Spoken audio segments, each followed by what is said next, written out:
Nous accueillons Guillaume Delaby. Bonjour Guillaume. Bonjour Virginie. Merci d'être avec nous. Vous êtes professeur d'anglais et cofondateur de l'association Helpen. C'est une association qui accompagne les personnels de l'éducation nationale qui sont victimes de harcèlement.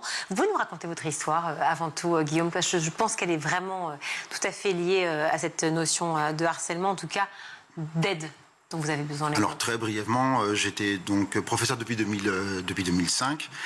Et en 2020, j'ai subi un harcèlement qui, au départ, était dû à 2-3 collègues et qui s'est rapidement transformé en harcèlement hiérarchique et qui est devenu ensuite un harcèlement au niveau du rectorat de l'académie dont je dépends, pour ensuite devenir ce qu'on pourrait appeler aujourd'hui, en 2025-26, après la décision de la Cour de cassation, un harcèlement institutionnel, puisque maintenant la notion existe. Et depuis fin 2024, j'ai rencontré d'autres collègues à qui il est arrivé la même chose, et nous avons décidé de créer un collectif afin d'aider les agents qui ont rencontré des situations similaires à la mienne et à la nôtre, essayer de les aiguiller vers des dispositifs, parce que ces dispositifs sont très difficiles à comprendre, et on s'est très rapidement rendu compte que la démarche devrait être strictement collective, parce que nous avons été littéralement pris d'assaut. Quand on vit cette situation, vous n'êtes pas le seul, effectivement, ce que vous dites, mais quand on le vit soi-même, au départ, est-ce qu'on a cette forme de culpabilité, d'incompréhension? Est-ce qu'on se sent un peu perdu dans cet univers? On n'a pas tout de suite ce réflexe de savoir qu'on est harcelé. Oui, complètement. J'ai mis moi-même très longtemps à le comprendre, et les camarades qui m'expliquent leur situation, eux-mêmes ont mis parfois des mois, parfois des années, à réaliser qu'en fait, ils faisaient l'objet de rumeurs malveillantes, de propos, d'un isolement du collectif de travail. Ouais. Au début, on ne le remarque pas, ça semble tout à fait comme, je sais pas, comme un accès de mauvaise humeur de la part d'un collègue. Et peu à peu, un faisceau d'indices commence à apparaître et à nous dire « Oh, attention, mets-toi sur tes gardes, il y a quelque chose qui se passe ». Pour ma part, ça a pris au moins 6 mois. Donc en 6 mois, bien sûr, de la part des personnes qui m'ont fait ce qu'elles m'ont fait, et elles avaient tout à fait le temps de bien installer le dispositif. Le processus d'humiliation, le processus de retrait, de rejet, oui. Et vous-même de rentrer dans cette notion d'incompréhension, de mal-être, peut-être de repli aussi. De repli très très rapidement, oui, parce qu'au départ, et la plupart des collègues, en tout cas adhérents de l'association, affirment tous qu'ils ont voulu faire des médiations. Ils ont toujours voulu concilier d'abord avec le collègue visé, ensuite avec la hiérarchie, et toutes ces tentatives de conciliation à l'amiable et puis par écrit se sont soldées par des échecs. Alors l'étape supérieure après, c'est le signalement. Le signalement lui-même a été dans de très nombreux cas travesti, transformé, voire annoté, voire déformé. L'étape suivante est donc un signalement au N+2, c'est-à-dire au supérieur hiérarchique du supérieur hiérarchique. Et on constate qu'en fait, ça devient une histoire sans fin. On finit par signaler officiellement donc à la justice. Et là, c'est fini, puisqu'il suffit qu'un seul agent rende public vos initiatives pour que là, ce soit vous êtes le traître. Et voilà. Et c'est très, très souvent, dans les très nombreux témoignages qu'on a reçus, c'est ce schéma qui est le plus fréquent. Des schémas qui sont fréquents. J'imagine que vous avez été extrêmement touché dernièrement par ce terrible drame de cette directrice d'établissement qui a été harcelée, qui a vécu des injures homophobes, qui n'a pas été du tout soutenue non plus par... je peux dire sa hiérarchie, pas directe, mais évidemment indirecte, par justement ce que vous appelez l'inertie institutionnelle. Tout à fait. Alors c'est un cas d'école, pour reprendre l'expression d'une personne qui a défendu Caroline Grandjean. Ouais. C'est un cas d'école en cela que elle a tout fait, elle et ses proches ont tout fait pour essayer de la défendre avec intelligence, c'est-à-dire avec la volonté de ne pas trop faire de bruit, surtout qu'il s'agit d'un petit village. Et l'effet village peut énormément aggraver la situation de l'agent, parce que cela va toucher, dans le cas de Caroline Grandjean, ça touche le maire, ça touche une inspectrice pédagogique régionale, ces 2 personnes sont visées par une plainte, ça touche bien sûr les proches, les élèves, les professeurs, et en fait on se rend compte que Caroline Grandjean, à son décès physique, elle a subi un décès social, un abandon total, presque total, de sa hiérarchie. Alors, j'espère que quelqu'un est en train de prendre conscience de la situation de la veuve de Caroline, Christine Pacou, avec laquelle on est en contact régulier. Et elle est heureusement très accompagnée. Bien, je pense qu'il faudrait lui demander. D'abord, je tiens à dire que c'est une très belle personne. C'est une personne Oui. d'une très grande intelligence humaine. Je pense qu'elle est assez bien accompagnée et elle, je pense qu'elle accompagne cette idée qu'il va falloir dire publiquement que c'est une situation qui est générale, qui est systémique. Le suicide de Caroline Grandjean, à l'époque où c'est arrivé, l'association Alpen a décidé de donner ses premiers chiffres. Nous persistons à affirmer qu'il y a un suicide par jour parmi les agents de l'éducation nationale en France. Comme chez les agriculteurs. Comme chez les Une agriculteurs. société qui part à la dérive. Ça veut dire qu'en fait, des personnels qui ne sont pas écoutés. Tout à fait. Et on a également la même observation de la part du personnel hospitalier. Donc on a été bien sûr énormément contacté par, des agriculteurs, des agents de la police nationale, des gens de la direction des finances publiques, des hospitaliers, énormément d'agents de la fonction publique, mais également du privé, pour se rendre compte que le suicide est une problématique qu'il va falloir aborder. Et on a donc fait un partenariat avec une association qui aide les agents qui sont en risque suicidaire. Comment vous les aidez concrètement au quotidien, ces professeurs victimes de harcèlement? Alors on dit professeurs, mais je pense que c'est très large. Hein. C'est aussi les principaux d'éducation. C'est tous ceux qui font partie du système éducatif, c'est ça? Oui, tout à fait. Très rapidement, on s'est rendu compte qu'en fait, on croyait que ce seraient des professeurs comme nous. Et la première chose qui nous a surpris, ce sont les directeurs d'école, les personnels de direction qui nous ont contactés. Aujourd'hui, 20% des adhérents de l'association sont des personnels de direction. Mais attendez, pour se protéger par rapport à d'éventuels cas de harcèlement ou pour leur propre harcèlement? Pour le harcèlement qu'ils subissaient eux-mêmes. Toutes les personnes qui nous contactent sont en situation, en tout cas en ressenti social, de harcèlement moral de la part de collègues, de subalternes ou de leurs supérieurs hiérarchiques.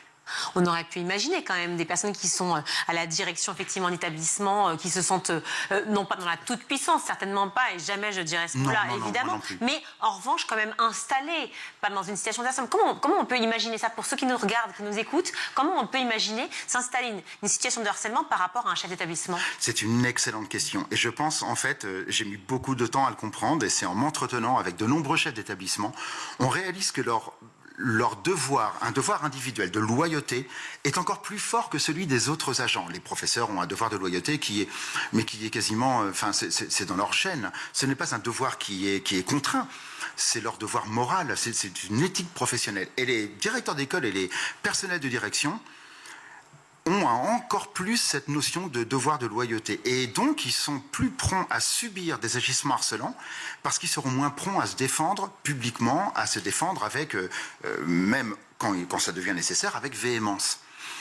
Je ne parle même pas des AESH auxquels je pense tous les jours, puisqu'ils viennent de ne pas obtenir leur statut de titulaire. On aurait refusé par le Sénat, oui. Tout à fait, ça a été assez. Mais ça va être retravaillé, ça va être réétudié, évidemment, prochainement. Tout à fait, je l'ai appris il y a quelques jours. C'est une bonne nouvelle. Et il y a également des agents des rectorats qui nous contactent. On a des gens de l'administration centrale qui sont des adhérents. Et là, on comprend qu'il y a vraiment une contamination du système. La seule toute-puissance qu'on constate, en fait, c'est la toute-puissance de gens qui sont protégés par une inertie. Et on ne pense pas que c'est l'administration et l'institution qui sont en cause. On pense que ce sont des agissements de personnes dont la faute doit être détachée de la responsabilité administrative. Non, mais c'est sociétal ce que vous dites en fait. C'est vraiment une situation qui n'est pas... Quand vous dites institutionnelle, ça va bien plus loin finalement. C'est culturel presque. Parce que vous me faites penser, quand vous parlez du rectorat, à Charline Avenel par exemple, qui avait vécu en fait pareil, une situation très compliquée avec cette lettre des parents qui avaient expliqué cet enfant qui subissait des harcèlements. Alors là, on ne parle pas de la même chose, on parle d'enfants, mais qui subissait des harcèlements et qui n'a pas été prise en compte. Il y a une situation quand même, on le voit bien, c'est une sphère globale, finalement, où on entend, on se dit oui, ça existe, mais bon. Il y a un mélange. C'est pas écouté. Tout à fait, il y a un mélange de déni. Pour être capable d'écrire ce courrier qu'on avait vu de la part, donc on ne sait pas exactement de qui, mais à la DRH, c'est de Versailles, je crois, hein, si ma mémoire est bonne. Tout à fait. On n'arrive pas à comprendre quel est le degré d'inhumanité de la personne qui peut produire un courrier pareil à une famille. Ce n'est pas la même chose. Le harcèlement scolaire et le harcèlement entre les agents de l'éducation nationale ont cela de commun que, et pour reprendre les mots de notre ministre, par pitié, ne vous taisez pas. On a l'impression que face à cela, on voudrait d'une part, par pitié, ne nous taisez pas, nous qui signalons, et par pitié, mais il faut qu'il y ait quelqu'un pour écouter la voix, pour recueillir la voix des enfants, pour recueillir la voix des agents. Et malheureusement, on a l'impression qu'il n'y a personne. L'association se situe là. Elle veut former les agents, les personnels. On en avait déjà parlé au mois de juin, les personnels de direction, mais également les agents qui encadrent les jeunes. Parce que cette exemplarité, c'est la seule façon de renouer le dialogue avec la jeunesse. Et d'autre part, on insiste énormément, parce qu'on a été reçu au ministère le 19 décembre, oui. On veut siéger dans un groupe de travail. Comment vous a reçu Édouard Geoffrey, le nouveau ministre de l'Éducation? On le sent quand même plus préoccupé aujourd'hui par la situation des professeurs aujourd'hui et l'éducation nationale, vraiment, depuis tous les autres ministres qu'on a vus. Ils étaient tous certainement très bien, mais enfin, quand même, on sent une préoccupation différente. Oui, tout à fait. Et on l'espère. Alors, c'est vrai qu'il y avait... Gabriel Attal avait une sensibilité au harcèlement scolaire pour l'avoir vécu. Sûr. Ça a été d'ailleurs... Je pense que Édouard Geoffrey a probablement un petit peu le même profil. Il a probablement cette sensibilité au harcèlement scolaire. À notre grande surprise, on devait être reçu par une conseillère au ministère de l'Éducation nationale. Ils étaient 4. Et là, on a compris qu'on était pris au sérieux.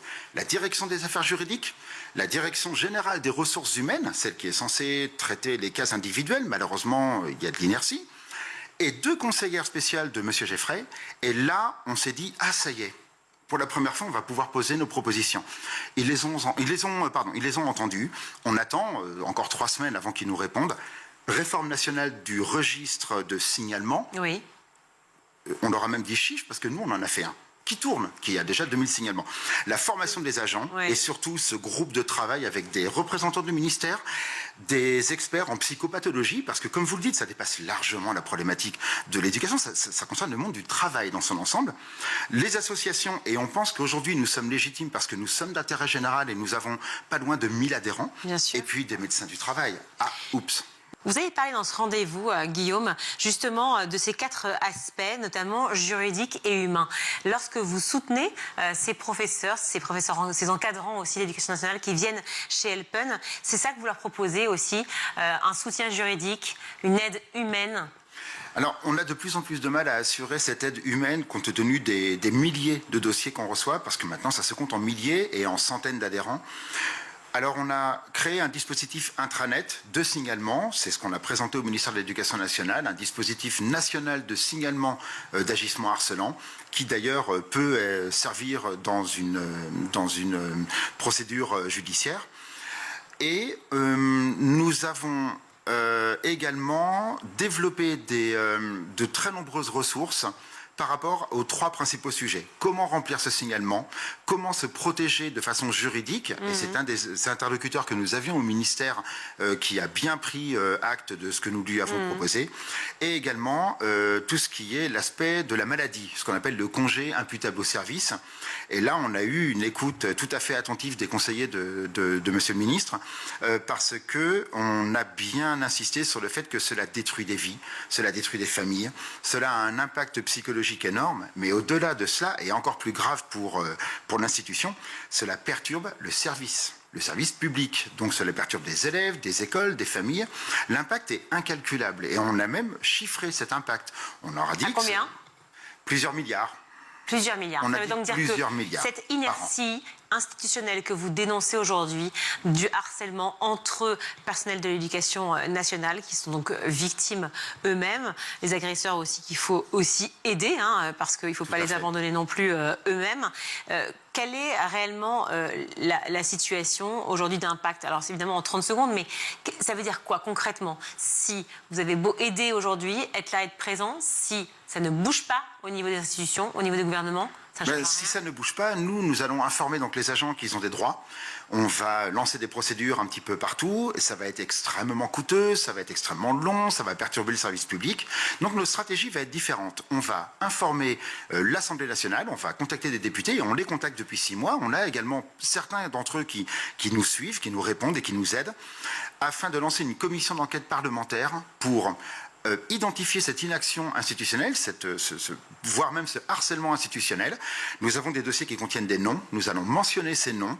On a 3 académies qu'on est en train de viser spécifiquement, Amiens, Reims et Paris. Et on se rend compte qu'il y a des redondances. Ces redondances, on les présente aux députés qui vont essayer d'appuyer avec nous, dans un contexte politique extrêmement complexe, une demande de commission d'enquête parlementaire. On a même lancé une pétition.